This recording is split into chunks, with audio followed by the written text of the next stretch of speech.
네, 우리 말씀 제목 같이 한번 읽어볼까요? 시작. 감정의 힘. 아멘. 감정의 힘이라는 제목으로 제51차 내적 치유 수양의 말씀을 함께 나눌까 합니다. 지난달에는 저희가 어떤 제목으로 말씀을 전했죠? 생각의 힘.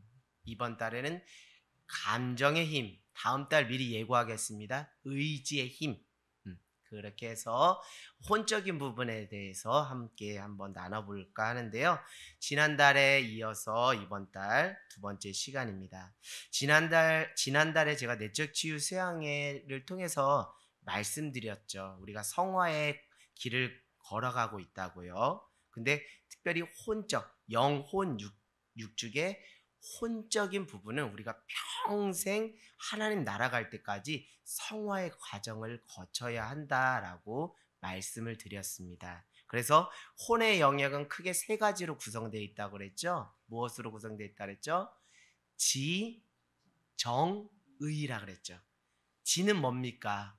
알지자 그랬죠? 생각하는 것, 이성, 지, 그리고 느끼는 감정, 정, 그리고 행동으로 옮기는 의지. 네, 그래서 지정의가 혼의 영역인데 이 부분은 하나님 나라 갈 때까지 평생 우리가 성화의 과정을 거쳐야 되는 거예요. 결국 이것이 세상 사람들이 쉽게 이해하기로는 인격의 성숙의 과정이다라고 말씀드리면 이해하기가 쉬울 것 같아요. 요즘 참 감정이라는 것이 많이 관심을 갖고 대두되고 또 존중을 받는 시대인 것 같아요. 자, 우리가 목사님도 일전에 말씀드렸듯이 모던의 사회, 지금은 무슨 사회라고 하냐면 포스트 모던의 사회라고 합니다. 그러니까 모던의 사회는 어떤 틀과 형식, 규칙이 강조되던 시기예요. 그래서 혼적인 영역으로 따지고 보면 이성이 정말 강조되고 중요하게 생각했던 시기예요. 그래서 옛날 우리 어르신들 공부 잘하면 출세한다 이런 말이 있듯이 머리 똑똑한 것을 정말 IQ 지수 이런 것들을 중요하게 생각했어요. 그래서 모던의 사회에서는 지성, 이성이라는 것들을 정말 중요하게 생각했고 절대 규칙과 원칙을 강조했습니다. 그래서 어른들이 이렇게 말하면 그냥 이렇게 일사천리로 따르던 시대가 모던의 사회라면 지금 포스트 모던의 시대입니다.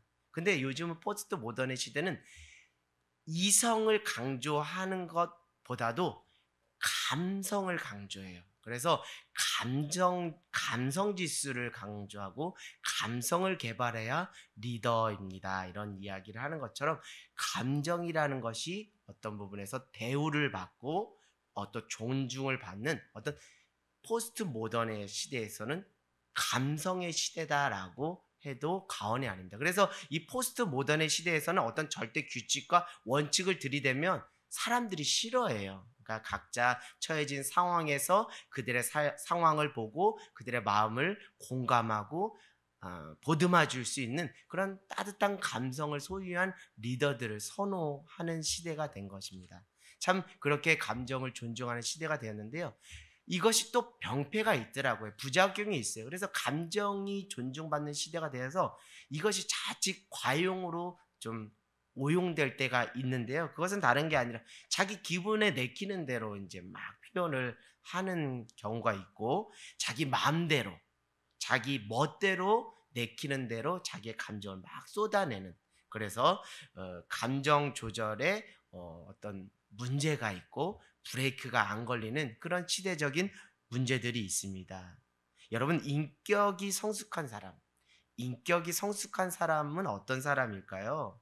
그것은 감정의 영역이 성숙한 사람이라 해도 무방하다라는 생각이 정말 무척 듭니다. 오늘날 자기 기분과 멋대로 막 하는 이런 어떤 무질서의 상황 속에서 자기의 감정을 잘 컨트롤하고 관리하는 사람이 인격적으로 성숙한 사람이다라고 저는 생각을 하게 돼요. 저는 오늘 이 말씀을 이제 같이 나눌 텐데 어떻게 하면 혼적인 영역에서 특별히 감성적인 영역을 성화의 길로 잘 걸어갈 수 있는지 그런 부분에 대해서 말씀으로 교훈을 얻을까 합니다. 그래서 여러분 이 말씀을 통해서 감정의 영역이 성화의 길, 그래서 성숙한 그리스도인으로 세워지는 은혜의 시간이 되기를 소망합니다. 자, 오늘 말씀을 한번 돌아가서 보면 이거 너무나 잘 아는 말씀이죠. 흔히 우리가 알다시피 무슨 비유의 말씀이죠? 달란트 비유의 말씀입니다. 그래서 너무 잘 알기 때문에 구체하게 소상하게 설명하는 시간을 따로 빼지는 않겠지만 큰 틀에서 윤곽을 살펴보도록 할게요. 주인이 타국으로 가면서 종에게 어떻게 했죠? 한 종에게는 5달란트, 또 2달란트, 또 1달란트를 했습니다. 그래서 5달란트 받았던 사람은 5달란트를 남겨서 10달란트를 주인에게 보고했고, 2달란트 받았던 사람도 2달란트를 더 남겨서 4달란트를 주인에게 보고했고, 1달란트 받았던 사람은 어떻게 했죠? 땅에 묻어두었다가 그대로 그 1달란트를 이렇게 했어요. 그러니까 남겼다, 감췄다 이거예요. 그렇죠? 큰 틀에서 보면 10달란트, 4달란트, 그러니까 남겼다, 1달란트, 감췄다. 왜 1달란트에? 감췄기 때문에. 그래서 칭찬받았다, 마지막 1달란트 받았던 사람은 감춰서 책망받았다. 이것이 우리가 익히 알고 있는 그런 내용의 큰 틀입니다. 근데 여러분 이 단어를 잘 기억하세요. 남겼다, 감췄다. 여러분의 인생 가운데 요거를 잘 한번 적용하면서 칭찬받는 복된 인생이 무엇인지 한번 생각하면서 다시 한번 말씀드릴게요. 남겼다, 감췄다. 그랬더니 칭찬받았다, 책망받았다. 요겁니다. 그래서 여러분 잘 한번 여러분의 인생 가운데 한번 적용하면서 잘 따라와 주시면 좋을 것 같아요. 저는 오늘 이 말씀 특별히 제가 감정의 부분에 대해서 지난달 내적 치유 수양의 말씀을 전하고 나서 감정에 대한 부분을 또 나눠야겠다라는 하나님의 감동을 받아서 하나님 안에서 주님 이 제목과 정말 맞닿아 있는 정말 필요한 말씀을 성령께서 생각나고 기억나게 해주세요 라고 기도하면서 준비하는 과정 가운데 하나님께서 저도 너무 익히 잘 알고 여러분도 너무 익히 잘 아는 달란트 비유의 말씀을 기억나고 생각나게 해주셔서 이 말씀 속에서 하나님이 우리의 감정의 영역을 성화시킬 수 있는 어떤 그 영적인 원리를 우리에게 허락해 주실 수 있겠다라는 기대감으로 말씀을 파고 또 말씀을 파면서 오늘 여러분에게 설교를 전하게 되었어요. 자, 여러분 저는 어려운 수준에서 말씀드리지 않고요. 기독교 일반적 상식의 수준, 비그리스도인도 알 수 있는 일반적인 상식의 수준으로부터 한번 여러분 출발할까 해요. 우리가 오늘 달란트 비유하면 그 오늘 우리 연기자들을 뭐라 그러죠? 탤런트라 그러잖아요. 그래서 우리 또 어린이 교회의 아이들 또 주일학교 경험 있는 여러분들은 어렸을 때 그 선생님들이 잘하면 무엇 주시죠? 달란트를 주시죠. 그래서 저희 교회도 달란트를 받아서 달란트 나눔 잔치를 합니다. 여러분 달란트의 의미가 뭐죠? 보통 우리가 은사라고 알고 있고 또 재능이라고 알고 있습니다. 재능, 은사. 그렇다면 은사라는 건 뭐예요? 우리가 성경적 지식이 있는 분이라면 이것은 하나님이 주신 선물을 우리는 은사라고 이야기하죠. 그래서 우리 신앙인들도 그렇고 또 기독교적인 가치를 가지고 있는 사람은 이렇게 말합니다. 하나님은 공평하셔. 왜냐하면 하나님은 누구에게나 한 가지씩 무엇을 주시기 때문에 달란트를 주시기 때문에 재능을 주시기 때문에 오늘날로 말하면 은사, 선물을 주시기 때문에 라고 이렇게 이야기해요. 그러니까 오늘 달란트 비유를 통해서 우리가 알 수 있는 한 가지 분명한 것은 하나님은 어떤 달란트의 어떤 차등은 있을 수 있으나 모두에게 한 달란트 이상은 다 주셨다라는 거죠. 할렐루야. 여러분 이것을 여러분들에게 말씀드릴까 해요. 여러분 우리가 인생을 어떻게 보느냐를 무엇이라고 하죠? 세 글자로 우리가 인생을 바라보는 것을 무엇이라 하죠? 어떻게 바라보느냐 이걸 뭐라 그러죠? 인생관이라고 그러죠. 세상을 바라보는 것은 세계관. 그러니까 기독교 신앙인들 안에 정말 기독교적인 가치관이 정립되었다는 것이 다른 게 아니라 인생을 바라보는 관점과 세상을 바라보는 관점이 다르다는 것인데요. 저는 오늘 인생관과 감정이라는 부분을 좀 연결지어서 말씀드릴까 해요. 여러분 인생을 어떻게 보느냐에 따라서 그렇죠? 내가 인생을 어떤 관점으로 보느냐에 따라서 인생은 다양하게 펼쳐지기 마련입니다. 그렇죠? 그래서 오늘 이 달란트 비유를 통해서 우리가 정말 성경적 인생관을 한번 살펴보기를 원해요. 제가 방금 전에도 말씀드렸죠. 성경에는 지금 오늘 말씀 본문에는 5달란트 받은 사람도 있고 2달란트 받은 사람도 있고 1달란트 받은 사람도 있어요. 그러나 분명한 것은 1달란트도 받지 못한 제외된 사람은 등장하지가 않는다는 거죠. 우리의 인생에 맞다 적용해 보면 하나님은 공평하셔서 누구에게나 어떤 인생이거나 1달란트 정말 하나님의 은사를 다 골고루 주셨다는 것을 이 달란트 비유를 통해서 우리가 알 수 있어요. 1달란트도 받지 못한 제외된 인생, 제외된 사람은 없다라는 것이 제가 말씀을 연구하면서 인생을 바라보는 인생관이 여기에 있구나라는 것을 깨닫게 된 것이죠. 하나님은 한 가지씩 꼭 은사, 달란트 선물을 주셨다는 거죠. 자, 여기서 여러분에게 더 분명하게 말씀드리고 싶은 것은 우리라는 우리라는 인생은 하나님으로부터 선물을 부여받은 존재라는 것. 할렐루야. 하나님으로부터 우리가 선물을 부여받은 존재라는 거예요. 오늘 5달란트, 2달란트, 1달란트 다 받았다는 것이 성경에 나와 있습니다. 결국 우리의 인생이라는 것, 여러분 이제 인생관에 대해서 말씀드리는 건데 우리의 인생이라는 것이 하나님으로부터 선물로 주어진 인생이다 라는 결론을 저는 여기서 얻습니다. 여러분 인생을 바라볼 때 여러 가지 인생에 대한 정의가 있는데 오늘 달란트 비유를 통해서 저는 우리의 인생이라는 것, 내가 처해진 현실과 이 모든 판단과 해석을 제껴두고 말씀에서만 발견할 수 있는 인생관이라는 것은 우리의 인생은 하나님으로부터 선물로 주어진 인생이라는 것, 이것을 여러분 깨달아 알아가는 저와 여러분 모두가 되기를 원하고요. 이것이 우리 그리스도인이 가져야 할 인생관이다라는 생각을 해보게 됩니다. 근데 이 말씀을 제가 전하지만 또 우리의 현실을 보더라도 이게 때로는 거부감 있게 들릴 때가 있습니다. 왜 그러냐면 우리의 현실은 이 성경에 말하는 인생관과 또 판이하게 다르게 나간다고 생각하고 해석할 수도 있기 때문이죠. 왜냐하면 나는 정말 없어도 지질이 없어. 그래서 나는 소위 흙수저야 라고 생각하는 사람은 이 달란트 비유에서 말하는 인생관에 대한 그 동의가 크게 공감이 크게 되지 않을 거예요. 왜? 나는 아무것도 가진 것이 없기 때문에.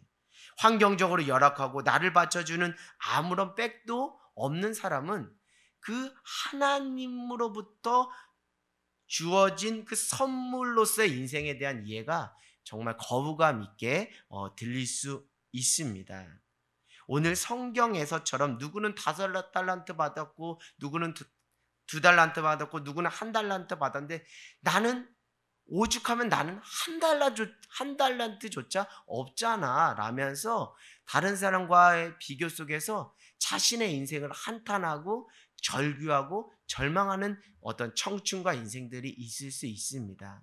여러분 저도 그런 거 다 충분히 100% 인정하고 또 공감하고 또 안타깝게 생각합니다. 그런데 여러분, 저는 오늘 믿음에 대한 얘기를 하는 거예요. 우리의 현실과 상황에 대한 이야기를 하면 끝도 없어요. 그러나 저는 여러분들에게 양해를 구하지만 믿음에 대한 얘기를 하는 거예요. 다시 말씀드리면 이 말씀을 통해서 여러분의 믿음을 세우는 차원에서 말씀을 드리는 것입니다. 절대 여러분의 상황을 무시하거나 공감하지 않는다는 차원으로 말씀드리는 것이 아니에요. 그러니까 여러분에게 이해를 구하고 동의를 얻는 차원에서 성경이 말하는 인생관은 이겁니다라고 이해시키는 차원에서 여러분에게 말씀드린 게 전혀 아니라는 것을 이해하시고 들어주시면 좋을 것 같습니다. 나의 이해와 나의 상황을 떠나서 먼저 이 말씀을 제가 잘 설명한 것처럼 믿음으로 여러분이 받으시고 취하시는 은혜가 있기를 간절히 소망합니다. 믿음으로 취하시길 바랍니다. 여러분의 이해를 떠나서 믿음으로 먼저 취해 주시기를 간곡히 부탁을 드립니다. 즉 이해해서 믿어지는 차원으로서가 아니라 믿기 때문에 이해되는 은혜를 경험하시라고 말씀드리는 거예요. 이해해서 믿는 것은 믿음이 아니에요. 성경에서 말하는 그 믿음이 아니고, 봐서 믿는 것은 믿음이 아니고, 믿기 때문에 보이고 믿기 때문에 이해되는 것, 깨달아지는 것이 믿음이다라고 성경은 말하고 있어요. 그래서 이 차원에서 여러분들에게 말씀을 드리고, 그 믿음 안에서 이해되고 풀어지고 매듭이, 여러 문제가 복잡한 나의 인생이 단순하고 심플하게 읽혀지는 은혜를 경험하시라고 말씀을 드리는 것입니다. 결국 우리의 인생은 복잡한 고차원 방정식으로도 풀 수 없는 인생이긴 하지만요. 그러나 어느 순간 믿음의 눈으로 보면 그것은 복잡한 것이 아니라 단순한 해결책이 있다라는 것을 우리가 깨닫고 그 은혜를 모두 경험하잖아요. 그래서 오늘 이 말씀을 통해서 여러분의 인생에 정말 답답하고 뭔가 체한 것처럼 먹먹한 인생들이 있잖아요. 저도 그런 인생을 살았던 사람으로서 어려운 난관과 문제를 겪고 있는 이 문제조차 믿음의 눈으로 보면 쉽게 풀려지는 그 은혜를 경험할 수 있게 하기 위해서 믿음에 대한 부분으로 이 말씀을 전하는 것이죠. 그래서 이 부분을 믿음으로 취하라고 권면드리고 싶습니다. 다시 말씀드려요. 우리의 인생은요, 하나님의 선물로 주어진 것입니다. 여러분 믿음으로 이것을 취하시기 원해요. 이것은 믿음으로 고백하라는 것이고요. 그럴 때 인생의 어려운 문제도 정말 단순하게 삽시간에 풀어지는 은혜를 경험할 수 있다라는 것이죠. 좀 더 깊이 이야기를 해볼게요. 이런 차원에서 보면 우리의 인생은 두 갈래로 나눠진다라고 생각을 해요.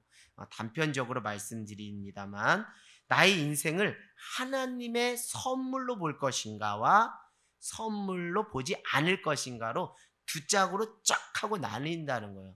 근데 이게 틀린 말이 아니다라는 것을 저의 삶을 보더라도 여러분의 삶을 보더라도 알 수 있습니다. 자, 첫 번째, 나의 인생을 하나님이 주신 선물로 생각하고 살아간다면 어느 순간 우리는 자연스럽게 무엇하는 삶으로 연결될까요? 감사하는 삶이죠. 여러분 어떤 선물을 받았는데 감사하지 않을 사람이 있습니까? 특별히 저는 추석 명절, 설 명절 때 시골에 어렸을 때 친지들이 오고 객지에 사람들이 오셨을 때 옛날 선물 세트 하나씩 가지고 오면 정말 그 전에 막 찡찡대고 마음이 아팠다 그래도 그 선물 세트 하나 받으면 그렇게 기분이 좋더라고요. 그만큼 하나님이 우리에게 인생 가운데 선물로 우리에게 인생을 허락해 주셨다라는 생각을 한다면, 그것을 믿음으로 취한다면, 그 은혜가 커지고 커진다면 자연스럽게 우리가 감사하는 삶으로 살아갈 수밖에 없어요. 그런데 여러분 반대로 나의 인생은 하나님의 선물로 주어진 것이 아니다라고 생각하면요, 당장은 아니겠지만 결과적으로 우리의 인생이 자연스럽게 불평이라는 삶으로 그렇게 가더라고요. 저는 이 두 가지 경험을 다 했습니다. 왜냐하면 저는 믿지 않는 시절도 있었고, 또 믿음을 가지면서도 믿음이 연약한 때도 있었고, 또 지금은 뭐 완전한 믿음은 아니지만 그런 일련의 과정을 겪으면서 어느 때 내가 감사했었고 내가 또 어느 때 불평했는가를 보니까, 오늘 이 말씀을 보니까 내 인생이 하나님의 은혜로 선물로 주어진 인생이라는 그 은혜가 믿음 안에서 크게 경험되고 경험될 때는 뭐 감사하지 말라 그래도 감사가 되고, 사도 바울의 고백처럼 나의 나된 것은 하나님의 은혜입니다라는 것이 정말 자연스럽게 나오더라고요. 그런데 어떤 현실과 상황의 무게 속에 살아가면서 이 믿음이 약화되면 어느 순간 나도 모르게 불평불만을 하고 있는 저의 모습, 뭐 가족들에게나 주변 친한 사람들에게 짜증을 내는 저의 모습을 볼 수 있었어요. 여러분, 왜 제가 이런 이야기를 감정의 힘이라는 제목으로 전하는데 왜 인생관에 대해서 말씀드리냐면요, 나의 감정이라는 것이 어디에서부터 긍정과 부정으로 나뉘는가를 말씀드리기 위해서입니다. 다시 말씀드리면, 내가 인생을 어떻게 바라보느냐에 따른 인생관에 따라 내 감정이 긍정으로 흐르기도 하고 부정으로 흐르기도 해요. 나의 인생을 하나님의 선물이라는 인생관으로 믿음으로 취하다 보면 자연스럽게 감사하게 되고, 그것이 나로 하여금 긍정적인 감정의 표현으로 연결시켜 주더라고요. 여러분, 이거는 어려운 이야기가 아니라 여러분들도 다 그런 경험을 했기 때문에 인생을 돌아보면 맞아, 그렇지 라고 다 공감이 되실 거예요. 그러나 나의 인생을 하나님의 선물이 아니라 인간의 끊임없는 노력, 치열한 경쟁 속에서 쟁취해야지라는 어떤 그런 사고의 패턴을 가지고 살아가다 보면 어느 수준의 성공과 어느 수준의 위치에 도달해 있을 수 있지만, 어느 순간 나도 모르게 불평이 나오고 여기서 자연스럽게 내 감정이라는 것이 부정적인 곳으로 흘러가는 것을 보게 되었어요. 저는 이 두 가지 다 경험했어요. 제가 열심히도 살아봤던 사람이고 지금도 열심히 삽니다. 그러나 지금 단순히 열심히 사는 인생이 아니라 하나님이 내 인생 가운데 많은 은혜와 선물을 주셨구나. 특별히 예수 그리스도를 십자가 내어주시면서 창세전부터 나를 하나님의 자녀로 예정하시고 택정하셨다라는 그 은혜가 커지니까 인생 내 힘으로 사는 것이 아니구나. 하나님의 은혜 아니면 살아갈 수 없구나라는 것이 크게 깨달아지면 깨달아질수록 감사가 생기고요. 결국 내 감정이 긍정적인 방향으로 표현이 되더라고요. 여러분, 자, 이제 감정의 부분으로 한번 좀 들어가 보겠습니다. 하나님의 은혜 안에서 선물로 주어진 인생이라고 믿음으로 취할 때 우리는 감사할 수 있는데, 그렇지 않으면 우리가 불평한다 그랬죠? 이 불평이라는 것이 참 대단히 부정적인 것의 근원적인 셈이라고 생각을 해요. 감사가 있으면 불평이 있는데, 이 불평이라는 것이 부정적인 감정을 계속 야기시키는 무엇이라고요? 근원적인 셈이라는 거예요. 부정적인, 아주 새까맣고 검은 근원적 부정적인 셈이라는 거예요. 자, 불평이라는 거예요. 한번 보겠습니다. 자, 대부분의 그 감정의, 부정적 감정의 근원이 인생을 바라보는 시각인데, 그 속에서 불평이라고 말씀드렸어요. 자, 불평이라는 셈에서 계속적으로 꼬리에 꼬리를 물듯이 연쇄적으로 자동적으로 부정적인 감정들이 표출되기 시작합니다. 한번 예를 들어 볼게요. 여러분, 인생에 대해서 불평을 하게 되면, 자연스럽게 불평을 계속하게 되면 자연스럽게 따라오는 게 있어요. 그게 뭐죠? 불만이잖아요. 불만족이잖아요. 그렇죠? 불평하는데 뭐 감사가 어떻게 나올 수 있겠어요? 당연히 불평이라는 셈에서 계속 그게 뿜어 나오면 자연스럽게 우리는 불만족스럽게 살아갈 수 있어요. 그러니 어떻게 감사할 수 있겠습니까? 그러다 보면서 이제 이것이 계속 발전되면 남들과 나를 비교하는 비교의식 속에서 우리가 살아가게 되면서요, 또 무슨 부정적 감정이 나오냐면 열등감이라는 것이 나와요. 뭐 이런 경험들을 하시는 분도 있고 그렇지 않은 분도 있겠지만 그냥 말씀드리는 거예요. 열등감이라는 것을 가지고 살고요. 또 그러다 보면 피해 의식 속에서 나만 손해보고 나만 피해봐, 나만 고생했어라는 피해 의식 속에서 살면서 어느 순간 이것이 뭉게 하면서 타인에 대한 원망과 증오심으로 발전을 해요. 여러분 한번 잘 생각을 해보세요. 그러다가 이것이 여러분 나와 타자와의 영역에서만 머무는 것이 아니라 이제는 큰 틀에서 세상을 향한 비판적인 의식으로까지 자라나요. 그래서 어떤 그 강한 반발심과 강한 저항심이 생기기도 합니다.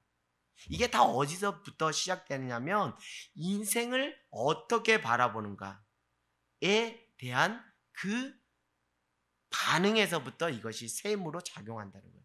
하나님의 은혜로 주어진 선물로 주어진 인생이라는 그 믿음이 아닌 내 노력으로 경쟁 속에서 생존해야 된다는 그런 인생관, 투쟁적인 인생관을 가지고 살아가는 인생 속에서 부정이라는 셈이 이렇게 자라서 부정적인 감정을 야기시킨다는 것이죠.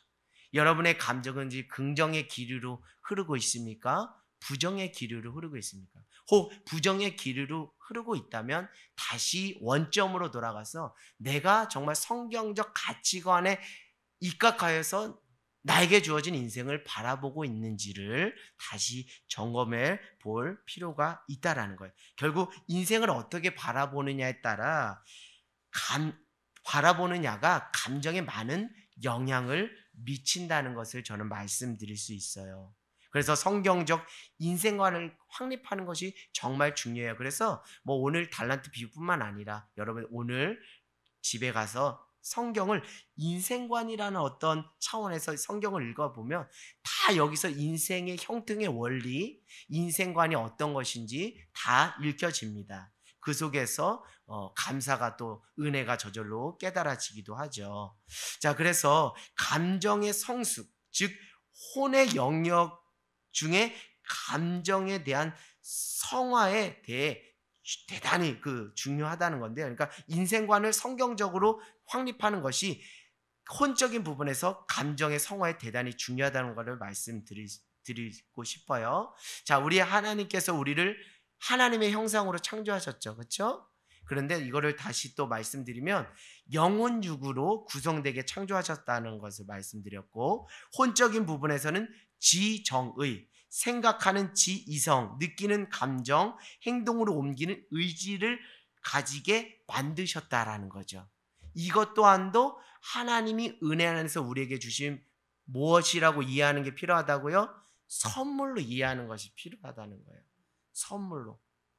다시 말씀드리면 이런 이해가 없으면 소위 초대교회나 이런 기독교 역사에서 어떤 금욕주의, 강한 금욕주의로 어떤 하나님의 뜻을 이루려고 하는 그런 기류가 있었어요. 그것도 문제는 거예요. 이거에 대한 이해가 부족해서 그래요. 성경적 이해. 또 어떤 데는 너무 방종으로 가는 경우도 있어요. 뭐 나는 이제 구원받았고 나는 은혜가 있어. 나는 이제 구원받은 사람으로서 뭐 떳떳해 하면서 방종으로 가는 것도 있어요. 그런데 이런 이해가 부족한 거예요. 여러분 하나님께서 영혼육을 창조하시고 특별히 혼적인 부분에 지정의를 창조하신 것을 하나님이 나에게 은혜로 주신 선물이라는 차원으로 이해를 하시라는 거예요. 근데 오늘 칭찬받은 사람은 무엇이죠? 그 선물을 방종으로 함부로 자기 멋대로 방탕하게 썼습니까? 그것을 잘 선용하고 사용해서 남겼습니까? 후자죠. 그러니까 하나님이 우리에게 은혜로 선물로 주신 것은 무엇입니까? 선물로 주셨다면 선하게 쓰라는 거예요. 할렐루야. 하나님이 우리에게 선물로 주신 것은 선하게 쓰라는 거예요. 청지기 의식을 가지고 그것을 선하게 쓰므로 하나님과 사람에게 덕을 세우고 하나님께 오늘 찬양의 가사처럼 기쁨을 드리라는 것이죠. 다시 말씀드리면 이 감정의 영역에 대한 바른 이해는 하나님의 선물이다라는 이해가 정말 필요한 것 같아요. 특별히 현대적인 그 맥락 속에서. 왜 그러냐면 이 하나님이 주신 선물이라는 차원에서 감정을 이해하지 못한 모던의 시대에서는 이 감정을 너무 억압했어요. 그냥 어떤 그 절대적인 규칙과 원칙으로 잣대로 다 들이대니까 거기서 막 이렇게 한 거예요. 그래서 우리 소위 한국 정서를 보면 우리 시집살이 속에서 우리 며느리들이 무엇을 안게 됐죠? 화병을 얻게 된 거예요. 그건 뭐냐면 그 며느리들의 그 감정을 다독여주지 못하는 가부장적인 사회의 절제적인 어떤 틀 속에서 그 감정을 억압하고 억제하는 것을 당연시 여기던 사회였어요. 이거는 감정에 대한 그 하나님이 주신 선물로서의 이해가 부족해서 그래요. 또 오늘날은 또 너무 어떻게 해요? 너무 그 감정을 쉽게 소비하는 형태로 해요. 감정을 잘 아름답게 가꿔서 전달하는 형태가 아니라 막 소비하는 거예요. 경쟁적으로 소비하니까 막 짜증내고 자기 기분에 따라 하는 거예요. 이것은 뭐예요? 방종으로 가는 거죠. 선물은 선하게 쓸 때 그 선물에 참된 가치가 증명되는 것입니다. 선물은 하나님의 청지기 의식으로 쓰라는 거예요. 그래서 이런 균형적인 차원에서 이 말씀을 드릴까 하는데요. 오늘 특별히 달란트 비유를 통해서 여러분에게 감정을 어떻게 쓰는 것이 중요한지를 말씀드릴까 해요. 오늘 칭찬받은 사람들은 선물을 사용한 사람입니까? 감춘 사람입니까? 사용한 사람이에요. 잘 선용하고 사용했어요. 오늘 책망받은 사람은 어떤 사람이죠? 그 하나님의 선물 달란트를 감춰둔 사람이에요. 사랑하는 여러분, 하나님께서 우리를 감정적인 존재로 창조하신 것을 믿으십니까? 우리를 감정적인 존재로 창조했어요. 하나님이 우리에게 감정이나 선물을 주셨는데 그 선물을 주실 때는 야, 선물 줄 테니까 너 뜯어보지 마 이런 겁니까? 선물이라는 게 예를 들면 잘 맛있게 먹고 행복을 주기 위해서 선물을 주는 거잖아요. 하나님이 우리에게 감정을 주신 것은 내가 줬으니까 쓰지 마 이게 아니에요. 한 달란트 받았던 자처럼 감춰두라고 이게 선물 준 게 아니에요. 이 감정을 잘 사용하고 표현해서 이 감정으로 잘 선용하고요. 사람들에게 또 하나님께 기쁨이 되라고 감정을 주신 거예요. 이걸 말씀드리는 거예요. 우리 기성세대 분들 참 그 마음고생 심했던 거 정말 위로하고 또 격려해드리고 싶은 것은 우리 장혜자 권사님, 지동근 장로님 우리 세대는 내 마음 한번 제대로 표현하지 못하고 엄청 억압과 억눌림 속에서 또 살았잖아요. 가정적으로도 그렇고 시대적으로도 그럴 거예요. 그러나 여러분 오늘날도 마찬가지입니다. 오늘날도 그 개인의 성향차에 따라 어떤 사람은 자기 감정을 너무 터부시하고 무시하고 감정을 소중히 여기지 않아요. 다른 사람은 오히려 사랑으로 보듬을 줄 아는데 나를 사랑으로 보듬지 못하고 나의 상한 감정을 뒷감방에 쳐넣고 있는 경우가 있어요. 내 유아기 시절에 환영받지 못했던 감정이 썩어 문드러지고 있는데 그것을 끄집어내 직면할 용기조차 내지 않고 그냥 그렇게 살다 보니까 가정에서도 문제가 생기고 인간관계에서도 문제가 생기고 사람과의 관계에서도 문제가 생기고 결국 하나님과의 신앙과의 관계 속에서도 다 문제가 생깁니다. 기본적인 방향은 감정은 써야 된다라는 거예요. 써야 된다는 것을 말씀드립니다. 다만 이것을 건강하게 표현하는 것은 훈련할 몫이 우리에게 있는 것이 그것이 우리가 걸어가야 될 성화의 길이라는 것을 말씀드려요. 여러분 감정을 풍선으로 말씀드릴까 해요. 여러분 어렸을 때 풍선 하나 받아서 계속 이렇게 특별히 우리 수아나 주원이가 이제 풍선을 저한테 갖다 줍니다. 그래서 아빠 불어 합니다. 그러면 제가 이렇게 불면은 애들은 그런 의식이 없잖아요. 그럼 제가 어느 정도 빵빵하게 불면 야 수아야 주원아 이거 터진다 그만해야 돼 하고 제가 멈추고 매듭을 칩니다. 이 감정이라는 것은요 감춰두면 감춰둘수록 이게 김이 빠지는 게 아니라 오히려 더 팽팽해지는 거예요. 무슨 말씀이신지 아시겠죠? 감정을 감춘다고 사람들에게는 그 감춰서 그 연기가 될 수 있지만 그 내면 안에서 그 감정의 풍성은 아주 빵빵해서 언제 폭발할지 모르는 다이너마이트와 같이 그래서 나중에 그 터져서 가족들에게 상처 주고 또 자신도 후회하는 그런 모습을 볼 때마다 여러분 감정은 시기적절하게 자꾸 표출하고 표현하는 것이 건강하다라는 것을 말씀드릴까 해요. 물론 자기 그 감정을 자기 멋대로 쓰라는 것은 아닙니다. 여러분한테 이것을 말씀드리고요. 자, 그러면 여러분 감정을 표현하고 또 표현할 때 다양한 감정, 건강한 감정, 적절한 감정들이 나오는 거예요. 그러니까 표현을 할 때 감정들이 무엇된다고요? 개발된다는 거예요. 더 좋은 감정으로 개발된다는 거예요. 그래서 감정 표현하는 것도 무엇이 필요하다는 거예요? 연습이 필요하다는 거예요. 내 마음이 이랬다. 내 마음이 이랬다. 특별히 생애 주기에서 과도기를 경험하시는 분들 있죠. 뭐 청소년기, 뭐 또 이렇게 장년기, 뭐 이렇게 좀 그런 그 생애 주기에 그 과도기에 있는 분들의 그 기본 그 마음의 상태는 참 많이 힘들거든요. 뭐 또 갱년기를 지나시는 중년의 남성분, 여성분들은 참 힘들거든요. 이럴 때 이것들을 자꾸 표현하고 내 마음이 이렇다라고, 내 기분이 이렇다라고 아이 메시지로 자꾸 표현하는 것이, 연습해보고 실천해보는 것이 중요해요. 그러다 보면 좋은 감정들이 자꾸 개발이 되더라고요.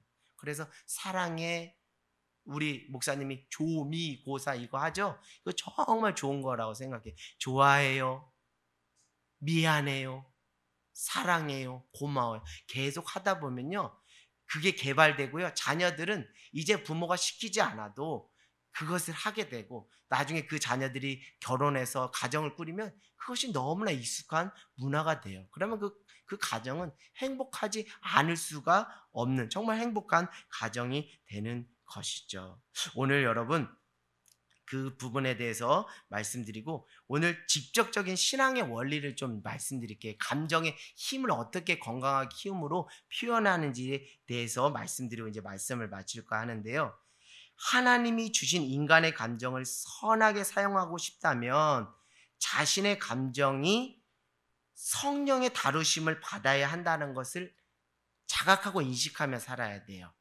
다시 말씀드리면 이 감정이라는 것을 내가 컨트롤할 수 있다라는 자만과 착각에 빠지면 큰 코 당하신다는 거예요. 이것은 결국 이 감정, 하나님이 주신 이 감정은 성령의 다루심과 통치하심과 간섭하심을 받지 않으면 안 된다는 것을 겸허하고 겸손하게 받아들이는 것이 중요합니다. 여러분, 자신의 감정이 성령의 통치를 받은 사람은 어떻게 사는 사람일까요? 성품으로 사는 사람이에요. 그러니까 감정이 성령의 다루심을 받아야 성품으로 사는 인생이 된다는 거예요. 그러나 여전히 자신의 감정이 성령의 통치받는 것을 거부하는 사람은 여전히 예수는 믿지만 자기 성격 자랑하는 미성숙한 사람이 된다라는 거예요. 그러니까 이 인격적 성숙의 부분에서 감정이 성령의 다루심을 받느냐, 다루심을 받지 않느냐에 따라서 어떤 사람은 성격 자랑하면서 일평생 사는 사람이 있고, 어떤 사람은 그 성령께서 그 자신의 감정을 잘 다스려 주실 수 있도록 내어주심으로 아름다운 성품으로 선한 영향력을 끼치는 인생이 있어요. 여러분, 성격 자랑하는 인생 되겠습니까? 성품으로 선한 영향력을 끼치는 인생이 되겠습니까? 성품으로 선한 영향력을 끼치는 복된 인생이 되기를 원해요. 그러려면 여러분, 성령이 다루심이라는 것을 추상적 개념으로 생각할 것이 아니라 말씀 보고 기도하고 찬양하는 이 수레바퀴 삶을 살면서 성령의 통치하심과 간섭하심 가운데 살면 된다라는 것을 말씀드려요. 말씀, 기도, 찬양을 통해 부어주신 하나님의 은혜로 자신의 감정을 어떻게 하라고요? 적시고 또 적시는 부분들을 반복적으로 하다 보면 어느 순간 내 인격의 성수, 예수님의 성품에 참여하는 자로 아름답고 복된 인생으로 바뀌게 된다는 것이죠. 특별히 여러분, 감정을 너무 맹신하지 마십시오. 감정을 너무 신뢰하지 마십시오. 특별히 내 감정에 대해서 너무 맹신하지 마십시오. 신뢰하지 마. 그것에 대해서 맹신했다가 와장창창 깨지고 무너진 사도가 누구죠? 베드로 아닙니까? 다른 사람은 다 주를 떠날지 몰라도 나는 주님을 떠나지 않습니다. 나는 죽을지언정 주님 부인하지 않습니다. 이거 감정으로 호소한 거거든요.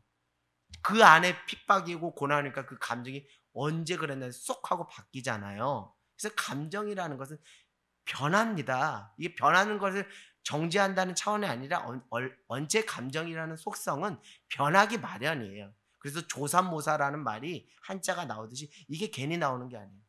자, 여러분, 샬롬 평안이라는 게 어떻게 옵니까? 샬롬 평안이 불안한 요소들을 붙잡고 불안한 것들을 의지하며 살아가는 것은 결국 샬롬을 경험할 수가 없어요. 다시 말씀드리면 자신의 감정에 대한 어떤 신뢰, 감정에 대한 맹신, 자기 감정에 빠지는 것, 다시 말씀드리면 또 자기 감정을 억압하는 뭐 이런 어떤 자기 감정에 매인 사람들은 하나님의 평안, 샬롬을 경험할 수 없어요. 그렇다면 어떻게 우리가 샬롬을 경험할 수 있는가? 그것은 다른 게 아니에요. 변하지 않는 것을 붙잡으면 돼요. 내 감정은 막 요동치고 변하지만 나는 변할 수 있지만 변하지 않는 것에 내가 딱 연합하고 접속하면 위로부터 부어주신 하나님의 샬롬 평안이 있다라는 거예요. 그것이 무엇입니까? 푸른 마르고 꽃은 시드나 하나님의 말씀은 영영이 서리라. 할렐루야. 그러니까 영원히 변하지 않는 진리의 말씀을 내가 딱 붙잡는 거예요.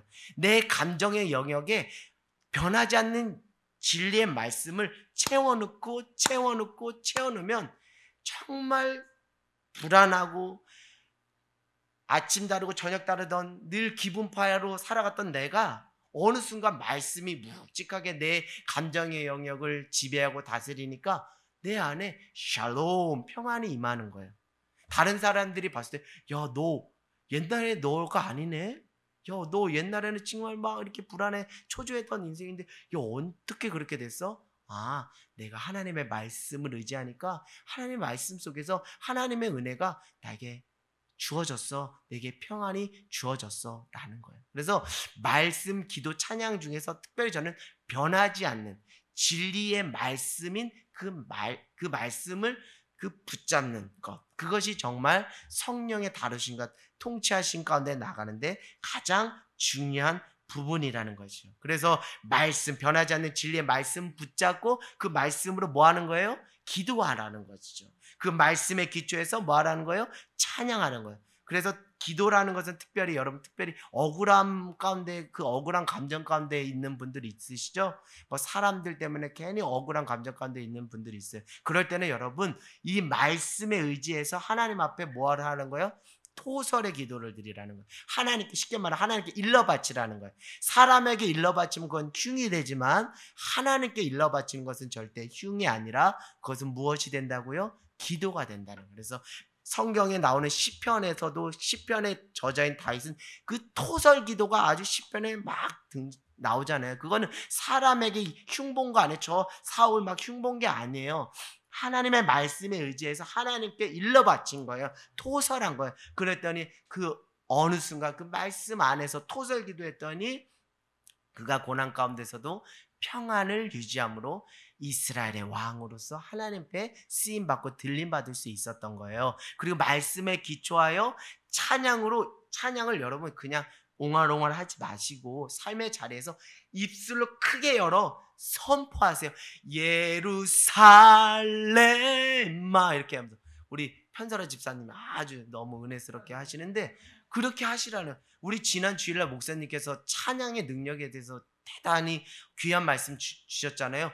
찬양하니까 하나님께서 승리를 주셨잖아요. 형통함을 주셨잖아요. 그래서 여러분의 감정이 우울하고 초조할 때 여러분 일반 라디오 틀어놓지 말고 기독교 방송, 기독교 CCM이나 찬송가 또 연주곡을 듣고 그 속에서 그 감동 속에서 찬양을 하세요.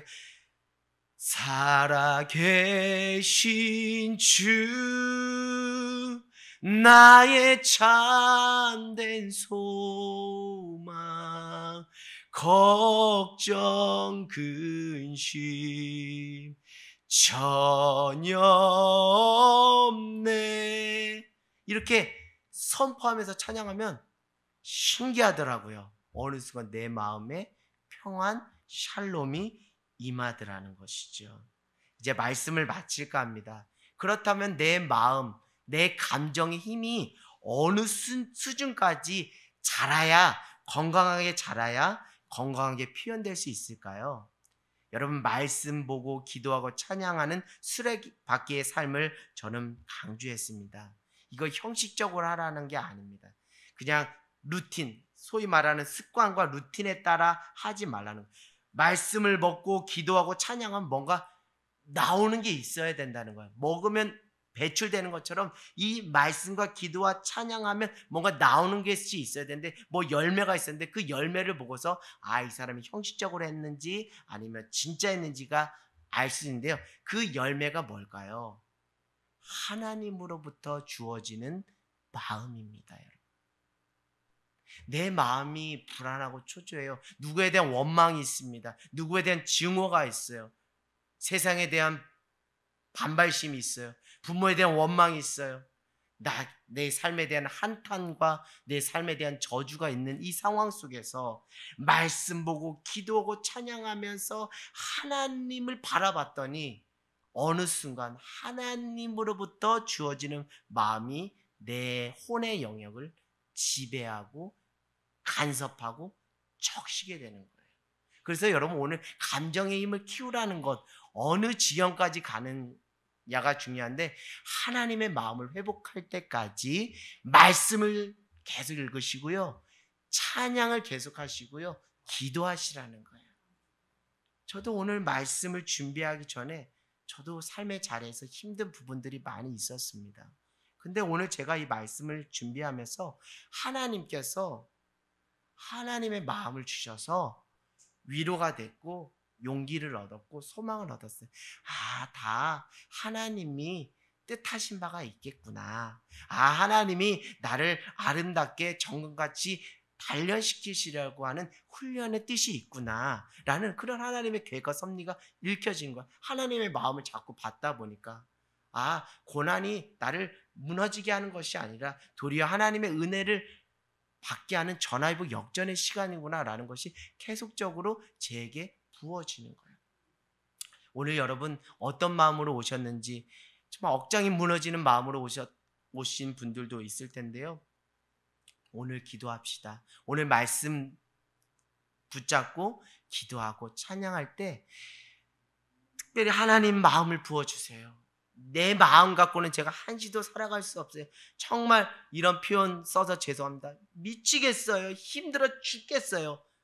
그러나 하나님, 오늘 기도함으로 정말 하나님으로부터 부어지는 그 마음을 좀 받고 싶습니다. 나를 긍휼히 여겨주시고 나를 불쌍히 여겨주셔서 아버지의 마음이 내 혼의 영역, 내 감정의 영역을 지배하고 물들이고 적실 수 있도록 주님 은혜를 주세요라고 여러분 하나님의 긍휼을 구하면서 그렇게 기도하는 저와 여러분 모두가 되기를 원합니다. 그렇게 채우면 채울수록 하나님의 선물인 감정을 통해 나는 어느 순간 나밖에 모르던 인간이고 나를 미워하고 타자를 미웠던 그 인간이 어느 순간 하나님의 사랑이 내 안에 뭉실뭉실 들어오면서 누구를 향한 긍휼한 마음이 생기고요, 누구를 향한 불쌍한 마음이 생기고요, 누구를 향한 사랑으로 품어야겠다라는 마음이 들더라고요.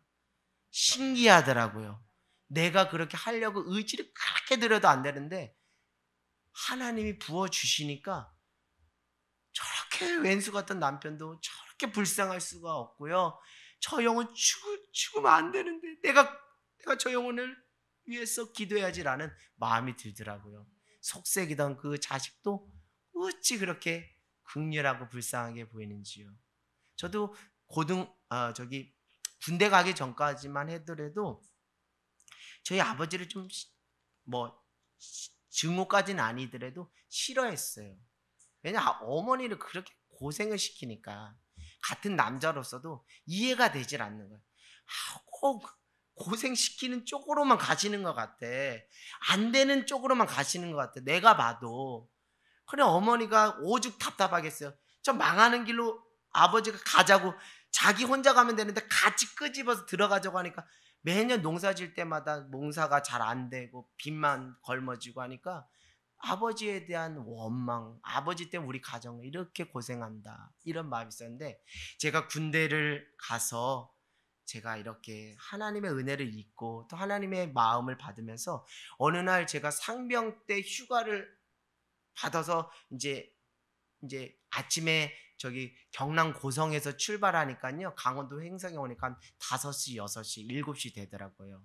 거의 그 하루를 꼬박해서 집에 갔는데, 이제 하루 농사일을 다 마치고 설거지, 소 여미기를 주시면서 저를 맞이하는 아버지가 어찌 그렇게 불쌍한지 모르겠더라고요.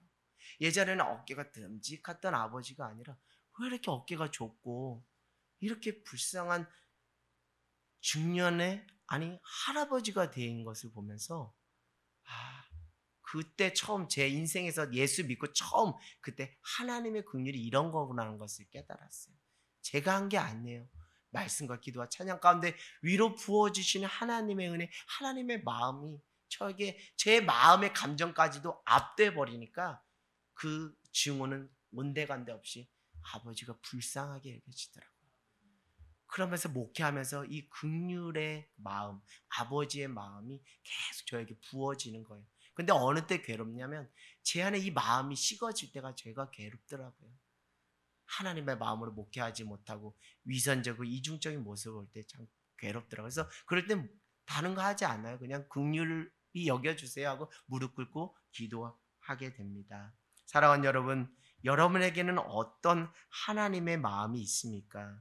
자신의 인생을 향한, 또 여러분의 가정을 향한, 공동체를 향한, 주님의 피값으로 사신받은 교회를 향한, 내가 만나는 한 영혼을 향해 부어지시는 하나님의 마음이 여러분에게 있습니까?